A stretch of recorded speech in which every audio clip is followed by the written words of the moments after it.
நாம் தமிழர் கட்சியின் தலைமை ஒருங்கிணைப்பாளர் சீமானுக்கும் கட்சியின் மகளிர் பாசறை மாநில ஒருங்கிணைப்பாளர் காளியம்மாளுக்கும் இடையே விரிசல் ஏற்பட்டு இருப்பதாகவும் காளியம்மாள் நாதகவில் இருந்து விலக உள்ளதாகவும் செய்திகள் வெளியாகின.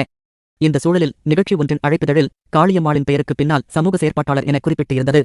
இது கட்சியில் அவர் இருக்கிறாரா இல்லையா என்பதில் மேலும் குழப்பத்தை ஏற்படுத்திய நிலையில் தனது முடிவு குறித்து விரைவில் அறிவிப்பதாக காளியம்மாள் கூறியதும் கவனம் பெற்றுள்ளது. இந்த நிலையில் மதுரை விமான நிலையத்தில் நாம் தமிழர் கட்சியின் தலைமை ஒருங்கிணைப்பாளர் சீமான் செய்தியாளர்களை சந்தித்தார். அப்போது காளியம்மாள் குறித்து செய்தியாளர்கள் எழுப்பிய கேள்விக்கு அவர் பதிலளித்தார்.